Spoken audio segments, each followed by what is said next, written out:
What caused me to think like that? I came across a book. I'm going to go up to come back. I became Muslim some years later in the NBA, a couple of years later in the NBA. And when I became Muslim, I started reading everything I could get my hands on because Malcolm X was an influence. Dale gave me the autobiography at LSU that would change my life. I started reading about his life. His life fascinated me. So as I began to read, I came across a book called The Prince of Slaves. And it's about a king in Timbuktu. And he had a son named Abdul Rahman who was a Muslim. And his son was captured and enslaved in Natchez, Mississippi, about 2.5 hours from where I grew up in Gulfport, Mississippi. This book, and as we know, as the Hadith says, the knowledge is the lost property of the wise man or the believer. Wherever you find it, keep it. Sometimes it might not be a verse in the Quran that hits you. Sometimes it may be a person you meet, an experience, or something from somewhere else, but all knowledge belongs to Allah. So I'm reading this book, and the fact that it was 2.5 hours away, I started to reflect. Now I'm in the NBA. I'm reflecting on my life, and I get angry. And I'm like, man, why didn't I, this was 2.5 hours away from me. Why didn't I know about this? Why didn't anybody tell me about this?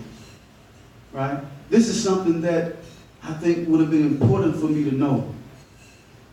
Because I started looking into Timbuktu, and they start talking about the universities that it had, right? The scholarship. Start talking about the judicial system, the legal system that it had, how books was the #1 commodity over all of the natural resources. They valued information this much. So I'm looking at all of this and I get angry. Why did I get angry? Because I'm saying to myself, I'm thinking about how I was as a child, how I looked at myself as being inadequate, how I looked at myself as not having a future academically. Because the images that were constantly being shared with me was telling me just the opposite. Like, you know, some of y'all might make it. Some of you might make it, but most of y'all gonna end up just like JJ and James. Most of y'all gonna end up just like Fred and Lamont, right back in the ghetto. This is why I'm on the plane, or this is why I'm on the bus. I'm crying because I couldn't embrace success, right? I couldn't embrace, I didn't see myself as having value, right? And so this is, people talk sometimes about genocide, the taking of physical life in mass. I think the worst thing you can do to a human being, and this is why, I call it institution. Institutions like this are important because the worst thing you can do to an individual is deny them a knowledge of self, a knowledge of who they are, knowledge of their history, knowledge of their culture. Because once that happens, you're always susceptible to someone else's interpretation of who you are. And they don't always have your best interests at heart. And so for me, after reading that book, man, it sparked like a fire in me. I don't want to be that person that don't know. Right? And so after reading that book, I began to read everything that I can get my hands on.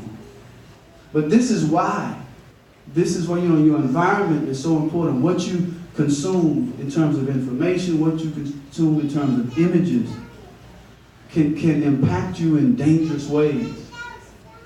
If Allah wouldn't have blessed me to make it to LSU, to use basketball as a tool, to get to that point to meet people, right, that would hand me the autobiography of Malcolm. Then after becoming a Muslim, going from city to city, because Muslims, we're interesting people. When you kind of famous and got a name, alhamdulillah, I was blessed. After becoming Muslim, I remember taking my shahada, going into the office, and the imam said, it was an imam and there was another brother in there. And he said, have you picked the name? I said, no. The only names I know is Muhammad Ali, Kareem Abdul-Jabbar, Muhammad. They said, well, look, I think Mahmoud would be a good name for you. I said, alhamdulillah. All of them I heard are beautiful names. One said, well, I think Abdul Rauf would be a good name for you. I said, alhamdulillah. So as a week or two passed, I'm not good with names. I'm better with faces. As a week or two passed, we're in the masjid, and I hear and I see people referring to them by name, and it dawned on me. I said, man, The one that gave me Mahmoud and the one that gave me Abdul Rauf, that was their name. They wanted me to have a bit of them. I'm naive. I'm thinking it's because they saw elegant and praiseworthy in my character. They saw kindness in my character. Then afterwards, they give me a book and of Muslim names. It's the opposite. No, do you know any names, brother? No. Here's a book. Go check them out. They choose their name. Now the community knows me as Mahmoud. It's too late now. But I go look at the books and I'm seeing names that sound so pleasant to my ears. Suleiman, Mujahid. I'm like, man, I could have been Mujahid. Striving for truth, but too late. The community knew me.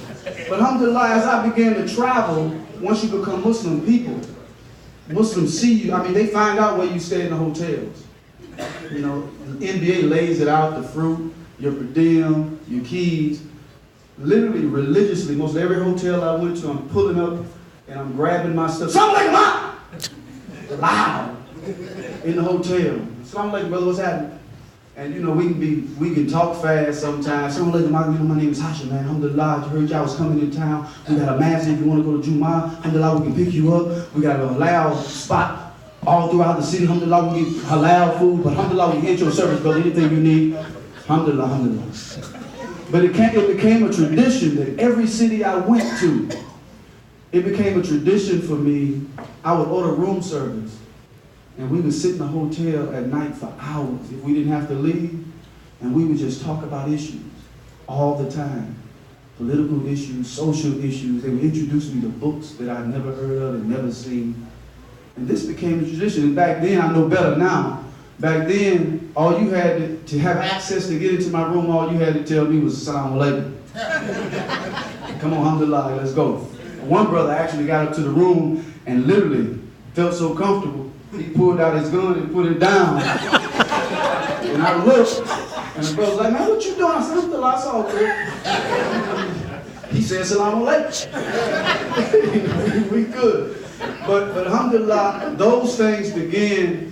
You know, the more that I began to read, as in terms of before, the things that I was receiving that was kind of destroying the way I was thinking and how I looked at myself and viewed myself, now I began to read things. And it's opening up my mind. The first book I ever finished was the Quran.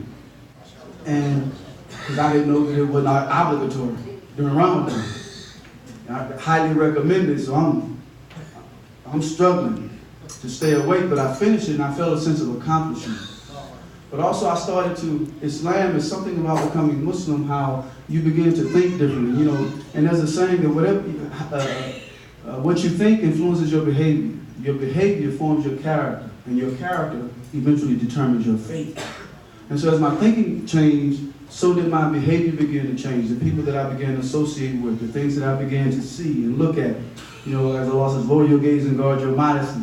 But also the information that I was receiving, knowing that, you know what, to whom much is given, much is required. You know, Allah subhanahu wa ta'ala says, don't be like a donkey with books on your back. You have all this knowledge, and you're not putting it to use. You have to do something with it. And so I began to say to myself, especially too after reading that book, that, you know what, I have to make a commitment that I want to live and die with a free conscience and a free soul, whether people like it or not. And so I began to take small steps, because I was that person, just like my mother, my uncles, and my aunts. They would see things that they knew were wrong, but didn't have the heart to say anything about it. They would keep it private, right? And I said, I don't want to be that way. That's not freedom. You know, Frederick Douglass said that knowledge doesn't befit a man to be a slave. Too many times we talk about, well, let's just pray about it, let's pray about it. But he also said that he prayed for freedom for 20 years and never received an answer until he started praying with his legs. You know, Allah talks about that. Oh, you who are committed, or you believe, and who do what is righteous. There's a combination always. So, you know, I'm beginning to, I said, I got to do something with this. I got to take a position, because there's no such thing as being neutral. But the power is amazing. A lot of people don't know during the NBA, all of those games, a lot of those games that I scored major points. I'm divulging my age right now. I'm about to close in a minute. It was about this wide, about this tall, a VHS, portable VHS. Young people in here, y'all ever heard of VHS? Probably not. I used to take, how many of you heard of the movie Message? The Message by the Prophet. The Battle of Algiers. Lion of the Desert. Those were constant that I would take on the road with me. All right? But also I had footage of the war in Chechnya, and showing gruesome images. And I would sit there on days, because as a young boy I grew up in the power of television. Not everything I saw was terrible, but I grew up in a family of constantly reminding us to pray and to move toward what you're praying for.